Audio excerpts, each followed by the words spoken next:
repair. There's really going to be two different versions on this repair. We're going to show you the quickest version that includes basically all the small parts. It has the home button, which is installed. It also has the ear speaker with proximity sensor flex all attached. Okay, so we're going to do the quick easy repair first, and then we'll show you the other version that doesn't have the home button or the ear speaker or proximity flex installed. That's where you'd have to transplant everything from your broken one to the brand new one. So here we go. Let's go ahead, and we've already taken the two bottom screws out. They are located on either side of the charging connector. We'll take those screws and put them to the side. Another really cool thing before I dive into this is we're going to have our screw mat developed today. This is an iPhone 4S, but it's really cool because as you're taking apart the whole iPhone, it basically highlights all the screw locations and keeps you extremely organized, so you don't have 25, 30 screws rolling off the table and you don't know where they go because they're all different sizes. So here we go.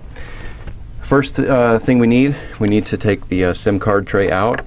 Go ahead and take your SIM removal tool, which is also provided from Phone Doctors to you in your DIY kits. Now, we would use our pentalobe screwdriver to take those two screws out. It's already done, but now what we want to do is we're going to use our metal phone opening tool. This is also provided to you by Phone Doctors from the DIY kits that we sell. There is a seam, okay, between the aluminum middle frame and the LCD. Around the LCD there's a small little fine plastic seam that we want to get in between the plastic seam and the metal aluminum frame, and we want to just pierce in there.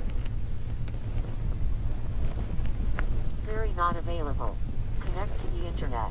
Siri not available. Siri can't help us right now, but it probably would be really smart if you can turn the device off. On this one, unfortunately, I have no screen to turn it off, and the digitizer is not functioning, so we're just going to move ahead forward with this.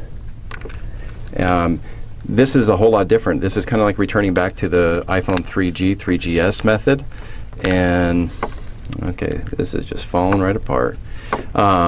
Where the 3G, 3GS, it's a top-down construction, and so you start with the LCD and it all starts opening from the top down. The iPhone 4 was backwards. You take the back plate off and move your way through all the way to the LCD. We'll just go ahead and tear that off. Okay. And we're going to come up underneath here real quick. Like this, turn it around.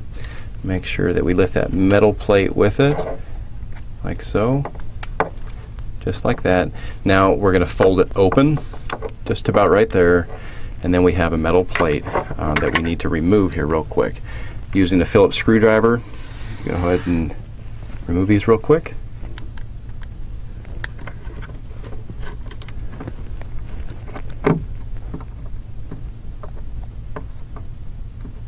These screws aren't really magnetized, but my driver is.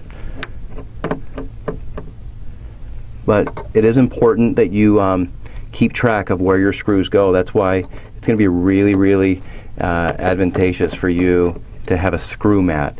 Those can be ordered straight from screwmat.com, or they come with Phone Doctors DIY kits. That little shield will come off. I'm going to go ahead and dump this over to get that other little screw out. That was our top one right over here. Okay. Now we're going to use our plastic phone opening tool so we're not destroying anything, and we want to be real careful. Just come up underneath the cable, the lip of it, and we're basically just going to kind of flick it up just lightly and take this other one off here. There's three cables. You have the LCD cable, the digitizer cable, and then the